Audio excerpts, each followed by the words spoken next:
Bro, I know Lion King was a movie, but Simba was a straight. He was a straight simp. Now, when I grew up, I loved The Lion King. The Lion King was one of my favoriteest movies in movie history. As a kid, I can't even lie, I cried when Mufasa died. When Simba had the face of innocence, crying, "Help! Anybody! Help!" If you can't admit that you cried as a little nigga when Mufasa passed away, I can't respect you. I can't respect you because you so busy trying to be so tough. Like, tone down, bro. You trying to be hard for no reason, bro. Like, calm down. But Simba was nothing like his father. He was nothing like his father. He literally let a little cub. This man let somebody stay on the Pride Lands who had the DNA of Scar. The DNA of his uncle Scar. The man who's responsible for killing his father. Kovu was Krishan Rock before there was a Krishan Rock. He was going around terrorizing everything. He let his son or nephew, whoever this was, come stay in the Pride Lands, knowing his history, knowing he was the ops. This man let the ops come stay in his house. Because why would you let this man come intrude? And this is the land that Mufasa built, bruh. Simba, you out of order, bruh. Hold this L. Letting Kovu come stay with you is crazy. It's insane. First of all, you got two unmarried lions. You know, you got two unmarried couples stand in the Pride Lands on Pride Rock. And Pride Rock sound crazy too because it sounds like today's agenda. This man allowed to come live with his daughter. Mufasa wasn't having that bruh. Like, Mufasa was not tolerating. He allowed him in the kingdom. And then Simba had a nerve to exile this man. Deception, disgrace.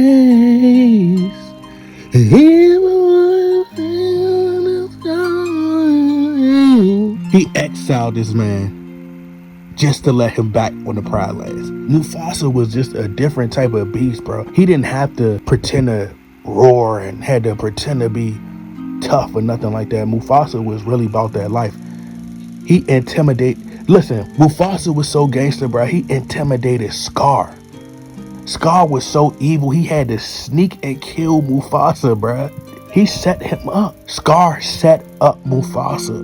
My nigga Mufasa got backdoored by Scar, bro. He came to go protect his son. Scar knew that he was going to protect his son. He made a play, tried to play chess so he could become king. Lion King is really a chess move.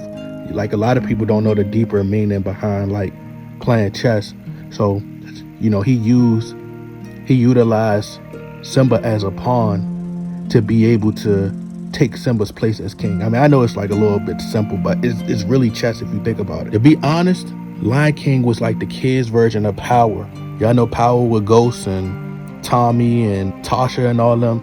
It's like a kid's version of Power, bro. We had Power back in the 90s, you feel me? Y'all not understanding. Simba was so overprotective of Kiara, bro. Mufasa was straight up and told Simba and Nala that he didn't want them wandering off. So he told them they had to have Zazu with them, or otherwise y'all niggas ain't going. That's how our parents did back in the day. But this nigga Simba got Timon and Pumbaa to spy on Kiara. Felt like Simba had to overcompensate because he was super soft. Like, he was trying to be overly tough. He truly, deeply was really soft on the inside. He was one of those lions that was born a lion but wasn't really a lion for real. Like, he was more so like a gazelle at heart. You didn't see Mufasa doing the "Can you feel the love tonight?" The first Lion King is far more of a classic than the second Lion King. I love the second Lion King because I'm just a fan of the entire series in general, you know. So I was just such a huge Lion King fan growing up. That's still my favorite movie. Don't get it twisted.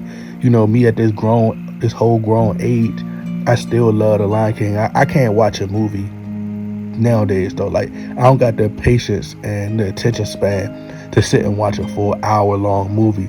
But Lion King is up there, classic, one of the greatest movies of all time, although they stole from Kimba the White Lion. But that's one of my favorite movies of all time, bro. Once I got to high school, I just couldn't really get down with Lion King 2 no more because I was like, bro, like, he wasn't nothing like his pops.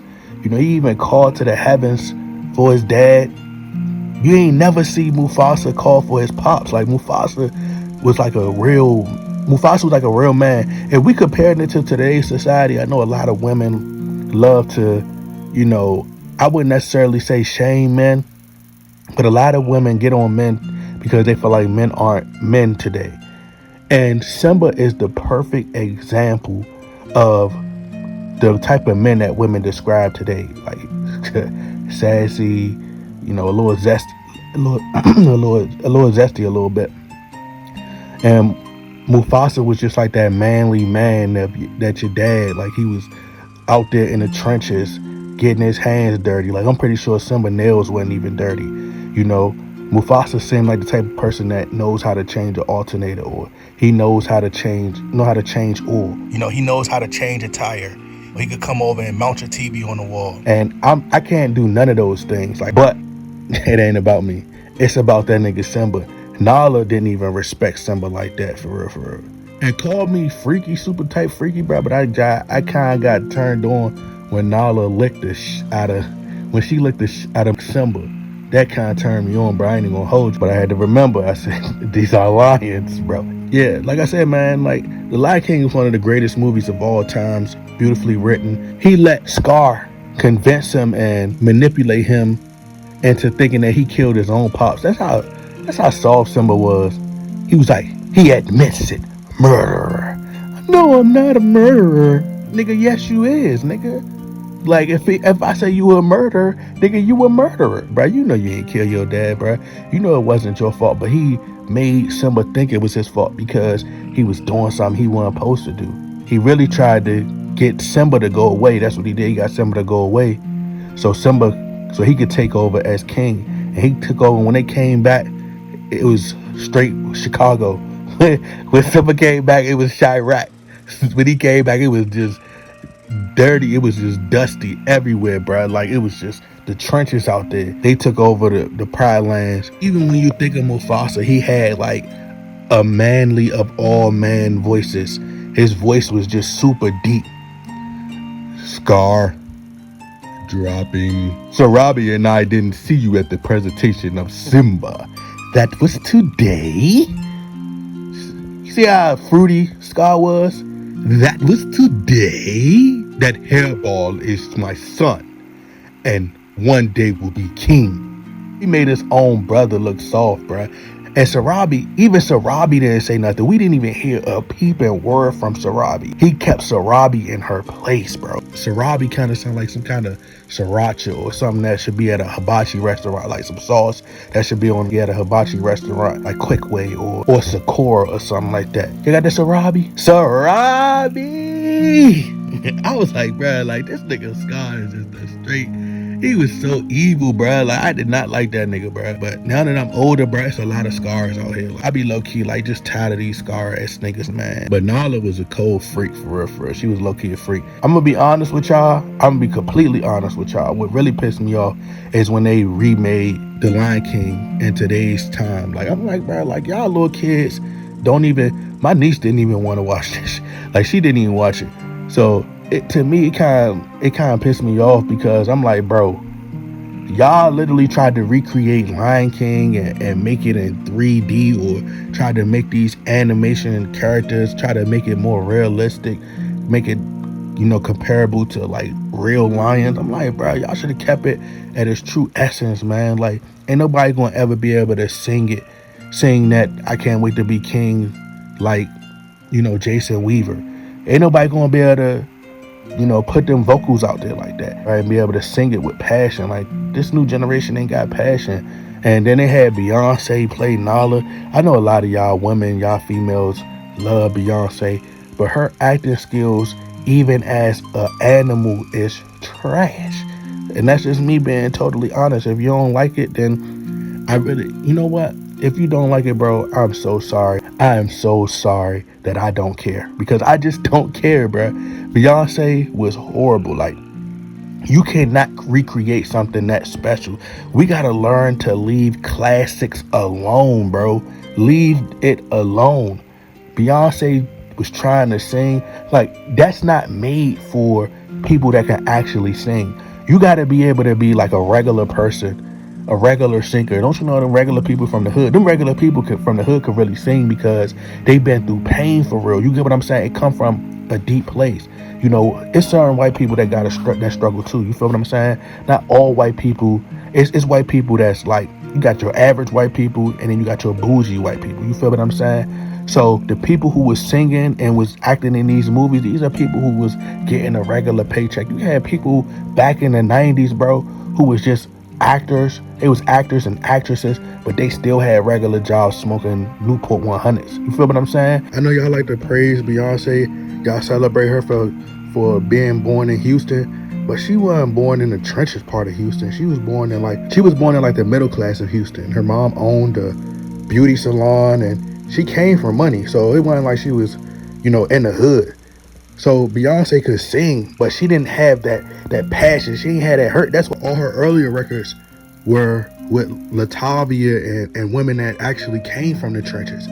That's where most of her earlier music came from, where she had that pain, and she was actually singing with about music with substance. You notice when she went solo, she didn't have like that same type of passion in her music. She had that same kind of soul in her music, that same hurt and that same trauma. It was just Daz. All the single ladies, like, Crazy in Love. One of her deepest, best records is, Me, Myself, and I. But other than that, she ain't really got no real conscious, deep, loving records. That song wasn't for her. That role wasn't for her to play now. Like, it take a person who actually been through something to sing, "Can you feel the love tonight?" Like, you got the peace the evening brings, the world for once and perfect harmony. Like, you gotta listen, bro, you gotta really go through something to feel that song, bro. Like, and she was, why won't he be the king? I know he is the king. You gotta sing that thing like you from the hood, but also sing it like it's performance arts, like it's theater. 90s was just different, bro. It was just a different type of energy in the 90s. I miss the 90s. Nowadays, people literally making love to vegetables, and like, it's that crazy, bro. People making love to fruits and vegetables now. Like, you see women, seducing a vegetable. I'm like, bro, like, do that in real life. And a lot of them not doing it in real life. But it's just, it's terrible times that we in, bro. Like, it's just terrible. But I'm getting off subject, man, because they pissing me off. But Lion King was the truth, man. It'll never be another Lion King. Man, I had one of the best childhoods of my life, man.